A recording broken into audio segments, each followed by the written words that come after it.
Chennai shopping మాల్లో ఉగాది వేడుకలు. మీ పండుగ షాపింగ్ చెన్నై షాపింగ్ మాల్లో చేయండి. అందమైన వస్త్రాలతో పాటు విలువైన బహుమతులు పొందండి. శ్రీమాత్రే నమః. శ్రీ గురుభ్యో నమః. పరాభవనామ సంవత్సరంలో ద్వాదశ రాశుల వారికి కూడా ఎలా ఉండబోతుంది, వారి యొక్క ఆదాయము, వ్యయము, రాజ్యపూజ్యము, అవమానము, వీటి గురించి సంక్షిప్తంగా తెలుసుకునే ప్రయత్నం చేద్దాం. తదుపరి సింహరాశి. సింహరాశి వారికి సంబంధించి ఆదాయం 5, వ్యయం 5, రాజ్యపూజ్యం 7, అవమానం 7. మొత్తం మీద ఈ సంవత్సరం వీరికి ప్రతిష్టాత్మకమైనటువంటి సంవత్సరంగా ఉంటుంది. ఆర్థిక ఫలితాలు పెరుగుతాయి, ఆదాయంలో వృద్ధి పెరుగుతుంది, వ్యాపారంలో లాభాలు పెరుగుతాయి. ఏదైనా సరే వీరికి ప్రత్యామ్నాయ వ్యాపారాలు ఏమైనా ఉంటే, అంటే సైడ్ బిజినెస్ ఏదైనా ఉంటే కూడా అవి కూడా పెరిగే అవకాశం ఉంది. విలాసవంతమైన ఖర్చులు వీరికి అధికమైనటువంటి నష్టం చేకూరుస్తుంది. బ్రాండెడ్ వస్తువులు కొనుక్కోవాలని కానీ, అలాగే స్టేటస్కు తగ్గటువంటి ఖర్చులు పెట్టడం వల్ల ఇబ్బంది కలుగుతుంది. వీలైనంత వరకు ఆ పరంగా జాగ్రత్తగా ఉండండి. సేవింగ్స్ విషయానికి వస్తే కనుక చాలా అవసరం. ఎంత వీలైతే సేవింగ్స్ చేయండి. ఉద్యోగము, వ్యాపారానికి సంబంధించిన విషయానికి వస్తే కూడా అధికారి యొక్క అనుకూలత పెరుగుతుంది. లీడర్షిప్ రోల్స్ మీకు వచ్చే అవకాశం ఉంది. ప్రమోషన్ వచ్చే అవకాశం ఉంది. మేనేజ్మెంట్ రంగం ద్వారా వీరికి శుభకరమైనటువంటి వ్యాపారాలు కూడా అధికంగా ఉంటాయి. ప్రత్యేకంగా వ్యాపారానికి సంబంధించి ఫ్రాంచైజ్గా వ్యాపారాన్ని విస్తీర్ణత చెందడం కానీ, బ్రాండ్ విలువ పెంచడం కానీ, మంచి ఆఫర్స్ ఇవ్వడం కానీ, దానివల్ల వీరి వ్యాపారం పెరుగుతుంది. విద్యార్థులకు సంబంధించిన విషయానికి వస్తే నాయకత్వపు గుణాలు వెలుగులోకి వస్తాయి. సివిల్స్, పాలిటిక్స్కి సంబంధించి లాభం అధికంగా ఉంది.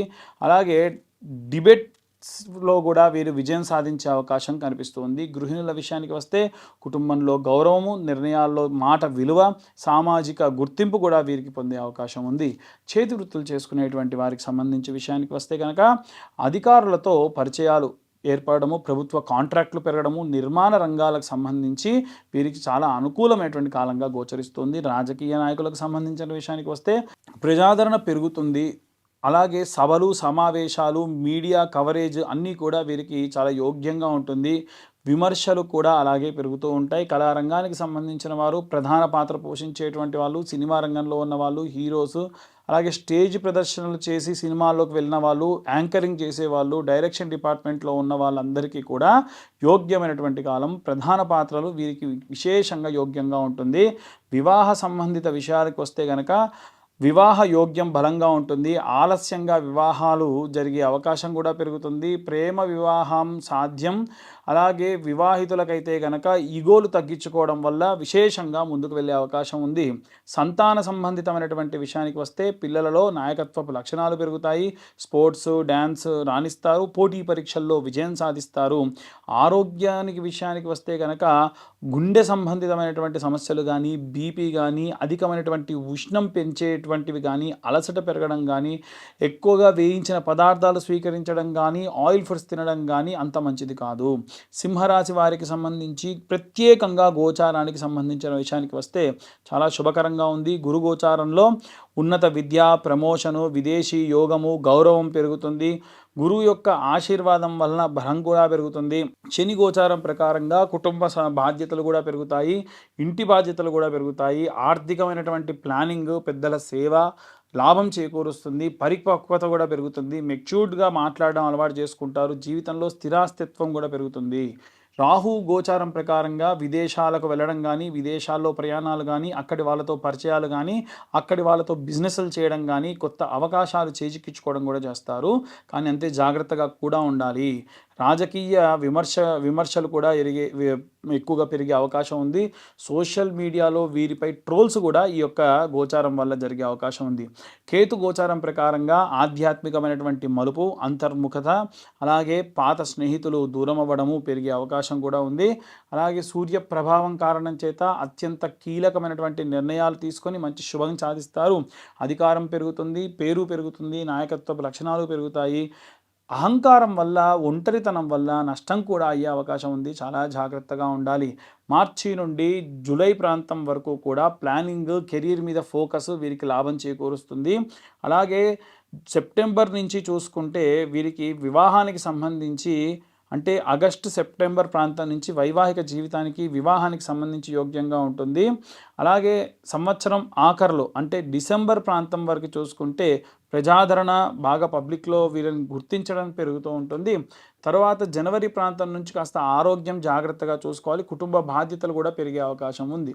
సింహరాశి వారికి సంబంధించి ఆచరించవలసినటువంటి ఏవైనా శాంతులు హోమాలు ఏమైనా ఉన్నాయంటే సూర్యనారాయణ స్వామి యొక్క ఆరాధన, ఆదిత్య హృదయము, అలాగే అరుణ పారాయణం చేయించడం మంచిది.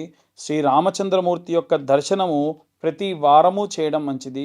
దత్తాత్రేయ స్వామికి సంబంధించి గానగాపూర్ దర్శనం కూడా మంచిది. ఆదివారం ఆదిత్య హృదయము, సూర్య నమస్కారాలు, నవగ్రహ శాంతి హోమాలు చాలా మంచిది. దానాలు చేయాల్సినటువంటి వాటికి సంబంధించిన విషయానికి వస్తే గోధుమలు కానీ, ఎరుపు రంగు పుష్పములతో కూడి ఏదైనా బెల్లాన్ని కానీ దానం ఇవ్వడము, కాషాయ వస్త్రాలు బ్రాహ్మణులకి దానం ఇవ్వడము, శుభవర్ణాలు విషయానికి వస్తే కనుక వీరికి ఏ రంగు అనుకూలంగా ఉంటుందంటే కాషాయము, నారింజ, గోల్డ్ షేడెడ్ విషయాలు చాలా బాగుంటుంది. రత్నధారణ విషయానికి వస్తే జ్యోతిష్యుల యొక్క సలహా మేరకు సూర్యుడు కనుక మీ జాతకంలో అనుకూలంగా ఉంటే లేదా ఇబ్బందిగా ఏమైనా ఉంటే కూడా రూబీ ధరించడం మంచిది. నివారించాల్సినటువంటివి ఏమిటి అనంటే ఆదివారం నాడు గట్టిగా మాట్లాడడము, ఎవరినన్నా సరే తిట్టడం మంచిది కాదు. పెద్దలని అవమానించడము, వేడి పదార్థాలు అధికంగా స్వీకరించడం మంచిది కాదు. సింహరాశి వారికి సంబంధించి ఈ సంవత్సరంలో పేరు ప్రతిష్టలు పెరగడము, గురు అనుకూలమైనటువంటి బలం పెరగడము, శని వల్ల బాధ్యతలు పెరగడము, కాస్త అహంకారపూరితమైనటువంటి వాటి విషయాల్లో జాగ్రత్త వహిస్తే మహావిజయం సాధించి నాయకత్వంగా ఉండేటువంటి సంవత్సరంగా గోచరిస్తూ ఉంది. ఓవరాల్గా చూసుకుంటే ఈ యొక్క సింహరాశి వారికి సంబంధించి చాలా అద్భుతంగా ఉంది అని చెప్పొచ్చు. ఇక ఇవన్నీ కూడా గోచార రీత్యా చెప్పేటువంటి విషయంలో మాత్రమే. డీటెయిల్డ్గా జాతకం కావాలనుకుంటే మీ పేరు, మీ date of birth, time, place కింద ఉన్న నెంబర్కి వాట్సాప్ చేయండి. డీటెయిల్డ్గా జాతకం 60-70 పేజీల్లో మీకు అందించడం జరుగుతుంది. ఇక ప్రత్యేకంగా ఉగాది రోజున మీరు ఎటువంటి నియమ నిబంధనలు పాటించాలి, ఎలాంటి జాగ్రత్తలు తీసుకోవాలి, అలాగే అసలు ఉగాది మనం ఎందుకు జరుపుకుంటాం అనేటువంటి విషయాన్ని ఇప్పుడు మనం తెలుసుకుందాం. ఉగాది అంటే యుగమునకు ఆది. పూర్వము సోమకుడు అనేటువంటి రాక్షసుడు వేదాలన్నింటినీ తస్కరించి సముద్ర గర్భానికి వెళ్తే మత్స్యావతార రూపంలో స్వామివారు ఆ యొక్క సోమకుడిని సంహరించి ఆ వేదాలన్నింటినీ కూడా తీసుకెళ్ళి బ్రహ్మదేవుడికి అప్పగించి ఈ యొక్క సృష్టిని సృజించినటువంటి రోజే ఈరోజు. కాబట్టే యుగమునకు ఆది ఉగాది అంటారు. అంటే మనందరం కూడా పుట్టింది, మన మూలాలు పుట్టింది ఈరోజే. కాబట్టి మన అందరి పుట్టినరోజు ఈరోజు. ఈ రోజున మనము తలకు నూనె పెట్టుకోవడము, నలుగు పెట్టుకోవడము, అభ్యంగన స్నానం చేయడము, కొత్త వస్త్రాలు ధరించడము, ఆ వస్త్రాలకు కాస్తంత పసుపు పెట్టుకొని దేవతల దగ్గర షడ్రుచులతో కూడినటువంటి పచ్చడిని నైవేద్యంగా పెట్టి మన సంకల్పాన్ని చెప్పి మన రిజల్యూషన్ అంటారు కదా, అందరూ న్యూ ఇయర్ రిజల్యూషన్ ఏంటి, ఏం తీసుకుంటున్నారు, అసలు న్యూ ఇయర్ కానే కాదు. ఎందుకు అంటే అక్కడ ఏమీ మారదు. మనకు ఉగాది రోజునే అన్నీ మారుతాయి. ప్రకృతి మారుతుంది, ప్రకృతిలో వాసనలు మారుతాయి, ప్రకృతిలో పక్షుల యొక్క కిలకిల రావాలు మారుతాయి, వాతావరణంలో మార్పులు ఉంటాయి. కాబట్టి ఉగాది మన యొక్క అసలైనటువంటి న్యూ ఇయర్. కాబట్టి ఆ రోజున అందరూ కూడా నూతన సంవత్సర శుభాకాంక్షలు చెప్పుకోండి. ఇదంతా అయిన తర్వాతకి రాజదర్శనం చేయాలి. రాజు అంటే దేవుడే రాజు యొక్క రూపంలో ఉంటాడు అంటారు. ఇప్పుడు మనకు రాజులు దేవత రూపంలో లేరు కాబట్టి విశేషంగా శివకేశవుల యొక్క దర్శనం, అంటే దేవాలయానికి వెళ్ళి శివుడిని విష్ణువుని దర్శించుకోవడం మంచిది. అలాగే ఈ యొక్క ఉగాది రోజున పంచాంగ శ్రవణాన్ని వినండి. ఇప్పుడు మనకు చెప్తున్నటువంటి పంచాంగ శ్రవణం అంతా కూడా మీరు మీ రాశికి సంబంధించి ఎలా ఉంది, ఈ సంవత్సరంలో ఏ టైం నుంచి ఏ టైం వరకు ఎలా ఉంది అనేటువంటి విషయాలు కూడా సంక్షిప్తంగా చెప్పేటువంటి ప్రయత్నం చేశాము. కాబట్టి ఎవరైనా జాతకాలు చెప్పించుకోవాలన్నా ఈ రోజున చెప్పించుకోవచ్చు. అలాగే వీలైనంత వరకు కూడా ఈ సంవత్సరంలో ఎవరికైనా వివాహం కాని వారికి, సంతానం కాని వారికి ప్రత్యేకమైనటువంటి హోమాలు నిర్వహించడం జరుగుతుంది. ఆసక్తి కలవారి కింద ఉన్న నెంబర్కి కాంటాక్ట్ చేయొచ్చు. సర్వే జనా సుఖినో భవంతు. స్వస్తి.